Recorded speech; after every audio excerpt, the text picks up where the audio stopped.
Le 15 janvier 2021, le tribunal arbitral du sport a rendu une sentence relativement à la Fédération camerounaise de football. En gros, ce document de 52 pages invalide le processus électoral ayant conduit le 12 décembre 2018 à l'élection de l'exécutif de la dite fédération, dirigé par Seydou Mbombo Njoya. Pour bien comprendre toutes les implications de cette sentence, la prochaine édition de Olympic Science reçoit le docteur Claude Bekombo Jabéa. Diplomate, spécialiste du droit du sport, il est l'auteur de la thèse de doctorat en droit international intitulée « L'interaction entre la Ligue Sportiva Nationale et la Ligue Sportiva Internationale, en réflexion à partir du cas du Cameroun ». La thèse a été soutenue le 15 avril 2016 à l'Université de Lyon 3 Jean Moulin en France. Notre spécialiste abordera par exemple l'option prise par la Fédération internationale de football association de maintenir l'exécutif en place de façon provisoire et ce jusqu'aux prochaines élections. Une option qui fait jaser.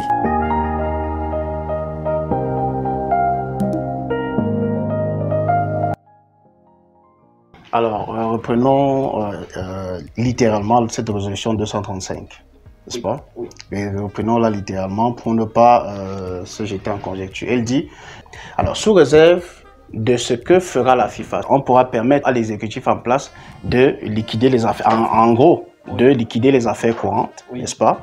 Et voilà, sur la base des textes de 2012. Le statut de 2012. Le statut de 2012. Oui. Voilà ce que dit cette résolution. Sous réserve de ce que fera la FIFA.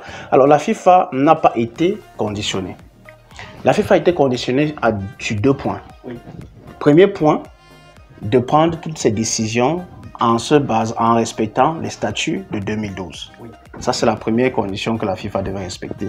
Et de s'assurer que de toutes les décisions, de tout ce que la FIFA pourra faire, l'équipe mise en place pour assurer l'intérim ne liquidera que les affaires courantes.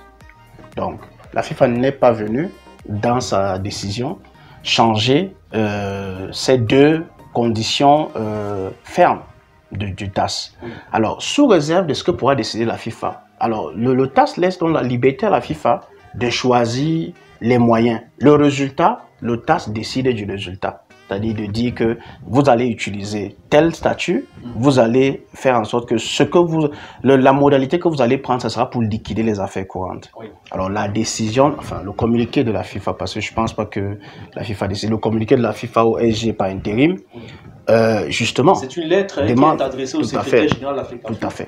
Demande simplement de maintenir l'exécutif en place. Alors, je ne sais pas ce que les uns et les autres entendent par exécutif pour liquider les affaires courantes. Alors, je sais pas, moi à titre personnel, je ne sais pas quel est le problème.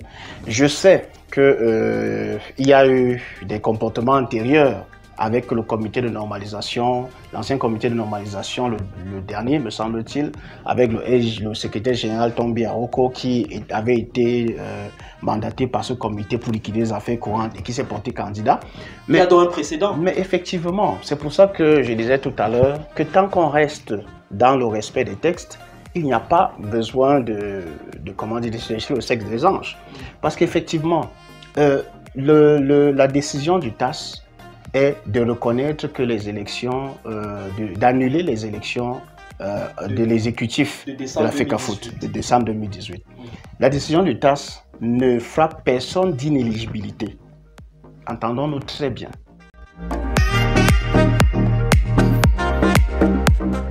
Pour ne rien manquer de l'interview complète, abonnez-vous à toutes les plateformes de Afrique Université TV. À très bientôt.